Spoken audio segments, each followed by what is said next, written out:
As the sun sets on April 9, 1865, in the small town of Appomattox Courthouse, Virginia, history is about to take a dramatic turn. The air is thick with tension, and the soldiers who have fought for years are now standing at the precipice of an uncertain future. General Robert E. Lee, the commanding general of the Confederate Army, has been forced into a desperate situation, with his troops surrounded by Union forces led by Ulysses S. Grant. This moment marks not just the end of a war, but also the beginning of a new chapter for a nation divided by ideology and bloodshed. The Civil War, which had raged for 4 long years, has left millions of lives in its wake. Families have been torn apart, cities burned, and the land scarred by battles that spanned from the frozen fields of Antietam to the sweltering heat of Gettysburg. Yet, even amid such devastation, there is a glimmer of hope on the horizon. The Union Army, now poised for victory, is ready to bring an end to the conflict and begin the long process of healing and reconciliation. As Lee prepares to meet with Grant, he knows that this meeting could either be the beginning of peace or another confrontation. His officers are anxious, their eyes scanning the horizon for any sign of Union troops moving closer. The Confederate soldiers, weary from years of fighting, stand in silence, knowing that whatever happens next will shape the future of their homeland and its people. This is not just a military surrender. It's a moment that carries the weight of history on its shoulders. Meanwhile, back in Washington, D.C., President Abraham Lincoln is watching the events unfold with bated breath. He has long been the leader of this nation through its darkest hours, guiding it through the turmoil of war and the challenges of rebuilding. His hopes for a reunited America are now within reach, but he knows that the road ahead will not be easy. The country must heal its wounds and find common ground, even as the echoes of battle still linger in the air. The meeting between Lee and Grant is more than just a military event. It's a symbol of the end of an era. It represents the conclusion of a struggle that has defined a generation and set the stage for the future. As these two leaders sit down to negotiate, they are not only ending a war, but also laying the foundation for a new beginning, one that will require patience, understanding, and a shared vision for what lies ahead. Imagine being a general who has led your troops through years of battle, fighting for the survival of your nation and the preservation of its traditions. Now imagine standing in a small courthouse in Appomattox, Virginia, with your men exhausted, outnumbered, and outgunned. That's exactly what General Robert E. Lee faced on April 9, 1865, as he prepared to meet Union General Ulysses S. Grant for what would become the most significant surrender in American history. It wasn't just a military defeat, it was the end of an era and the beginning of a long, painful road toward reconciliation. The meeting took place in a modest house with white walls and a dusty floor, where Lee sat across from Grant in a room that felt more like a courtroom than a battlefield. The air was thick with tension, but also with something else, hope. For years, the war had been a brutal contest of wills, filled with bloodshed and loss. Now, both men were tired, not just of fighting, but of the endless cycle of violence that had torn the country apart. Grant, known for his strategic genius and calm demeanor, offered Lee terms that would allow him to keep his army intact, preserving their honor and dignity even in defeat. Lee, a man whose legacy was built on loyalty and sacrifice, hesitated. He had spent his life fighting for the Confederacy, and surrendering felt like a betrayal of everything he stood for. But as he looked at his weary soldiers, many of whom were hungry, injured, or simply worn out, he realized that continuing the fight would only bring more suffering. In a moment that would be remembered for generations, Lee agreed to the terms, signaling not just the end of the Civil War, but the beginning of a new chapter in American history. The surrender at Appomattox was more than a military event. It was a symbol of compromise, forgiveness, and the possibility of healing. For many Northerners, it was a victory that had been hard-won, while for Southerners, it was a painful acknowledgement of defeat. But even in that moment, both sides recognized that the war had changed them forever. Grant's decision to offer generous terms was not just about ending the conflict. It was also about setting the stage for a future where former enemies could coexist and rebuild their nation together. In the days that followed, news of Lee's surrender spread like wildfire across the country, bringing relief to some and sorrow to others. The end of the war did not erase the scars left by years of bloodshed, but it opened the door for a new kind of unity, one built on shared history, mutual respect, and the hope that the nation could heal.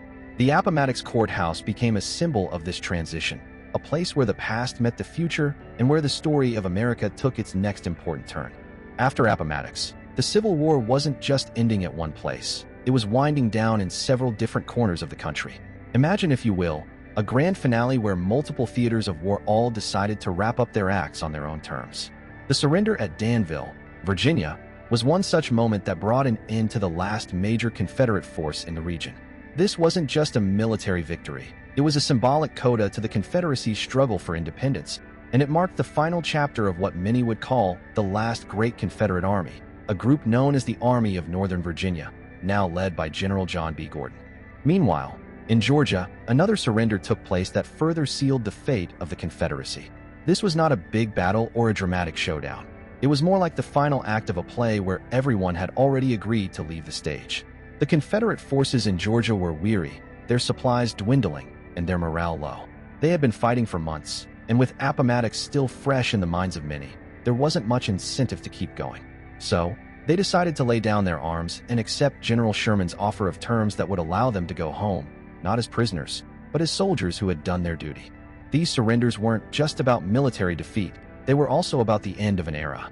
For many in the South, these events represented the final nail in the coffin of their dreams of independence. The surrender at Danville and in Georgia showed that the Confederacy was not just losing battles, it was losing its very reason for existing. These acts helped to solidify the Union's victory and signaled to the world that the United States had emerged from a brutal conflict stronger, more unified, and with a renewed sense of purpose.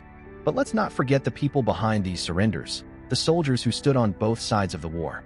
They weren't just fighting for political ideals or military glory. They were fighting for their homes, their families, and their very way of life.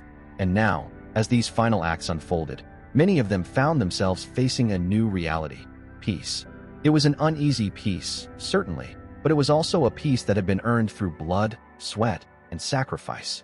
So, even though Appomattox often steals the spotlight, it's important to remember that the end of the Civil War wasn't just one moment. It was a series of events that took place across different parts of the country. The surrenders at Danville and in Georgia were the final acts in this grand drama, helping to bring an official close to a war that had lasted 4 years, claimed over 600,000 lives, and changed the course of American history forever. As the sun dipped below the horizon on April 9, 1865, the Confederate Army under General Robert E. Lee surrendered at Appomattox Courthouse, marking the end of the American Civil War. But what followed wasn't just a celebration, it was a political minefield. Both the North and South had to decide how to move forward without falling into chaos, and those decisions would shape America for decades to come. The Union leaders, led by President Abraham Lincoln, were acutely aware that ending the war didn't mean ending the fight for equality or unity. They faced the daunting task of Reconstruction, a term that meant rebuilding not just cities and infrastructure, but also the entire social fabric of the United States. Lincoln's Emancipation Proclamation had already shifted the war's purpose from simply preserving the Union to abolishing slavery. But even as he worked tirelessly to ensure this change was permanent, Lincoln knew that freeing enslaved people wasn't enough. There had to be a plan for their future. His vision of Reconstruction included giving freedmen the right to vote and hold office, which made him a target of both his own party's radicals and Southern extremists. Meanwhile, in the South, Confederate leaders were left scrambling to reconcile with a defeated nation. Some wanted to preserve slavery, while others sought reconciliation through compromise. It was a delicate balancing act that would test every leader's resolve. One of the most critical political decisions came when Lincoln was assassinated just days after the surrender. His death left a void in leadership and created chaos within his own party. The radical Republicans, who had pushed for harsher punishments against the South, now found themselves in control of Congress, leading to the rise of the Reconstruction Acts that imposed military rule over the former Confederate states. This was a stark contrast to Lincoln's more lenient approach, which had focused on reunification through forgiveness and negotiation. The political landscape shifted dramatically, and with it came a new era of tension between the North and South. Despite the turmoil, there were moments of hope.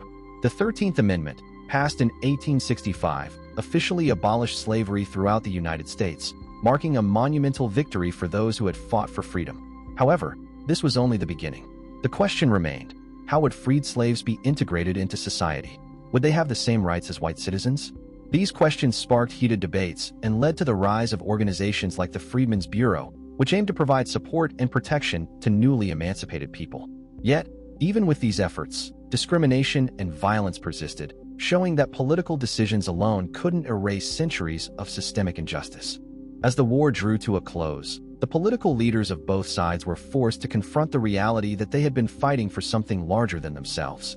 The decision to end slavery wasn't just about ending a war, it was about reshaping an entire nation. And while some saw this as a step toward a more perfect union, others feared it would lead to further division. In the final hours of the Civil War, the true battle had only just begun. The fight for peace and equality in a country that still struggled with its own identity. As the guns fell silent on that fateful April day in 1865, a profound sense of relief and exhaustion washed over both Union and Confederate soldiers. For many, the end of the Civil War wasn't just the cessation of battles, it was the finality of years of sacrifice, loss, and uncertainty. Soldiers who had once fought with fervor now found themselves standing in the mud, their uniforms tattered, their faces etched with exhaustion. Some wept openly, others simply stared into the distance, trying to grasp what it all meant.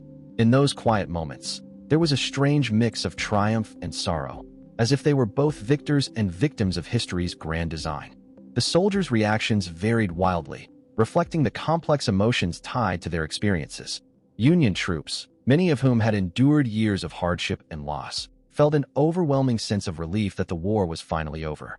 For them, it meant returning home to families they'd left behind, to fields once scorched by cannon fire now lying fallow. But for Confederate soldiers, the end was bittersweet, a surrender not just of arms, but of identity. Some wept as they handed over their weapons, knowing that their way of life had come to an abrupt and painful end. Others simply nodded in resignation, their faces etched with a quiet understanding that nothing would ever be the same. In the weeks following Lee's surrender at Appomattox Courthouse, the nation began to grapple with what it meant to move forward. The Union celebrated its victory, but celebrations were tinged with an undercurrent of uncertainty. How could they reconcile the devastation they had wrought? How would they deal with the staggering number of dead and wounded on both sides? For the South, the aftermath was even more daunting. With the Confederacy dissolved, former soldiers now faced a future where their states were reintegrated into the Union, and their leaders were either imprisoned or forced to live under new rules. It was not just a war that had ended, it was a transformation of the entire American identity. The start of Reconstruction brought with it both hope and fear. President Lincoln's vision for a swift reconciliation between North and South was met with mixed reactions. Some saw it as an opportunity to rebuild what had been destroyed, while others feared that the South would resist any attempt at change. The newly freed slaves, who had endured unimaginable suffering during the war, now stood on the precipice of a new era, one where they could begin to claim their freedom. Yet, for many, this was just the beginning of an even longer struggle, one that would test the nation's ideals and push its leaders to confront uncomfortable truths about equality and justice. As the country tried to piece itself back together, it became clear that the final hours of the Civil War were not just a moment in time, but a turning point for America. The war had left scars on both sides, and the path forward was anything but clear. Yet, amid the uncertainty, there was also a sense of possibility, a chance to build something new from the ashes of the old. Whether that would be a true reconciliation or another conflict remained to be seen, but one thing was certain. The nation had changed forever, and its journey toward healing was just beginning.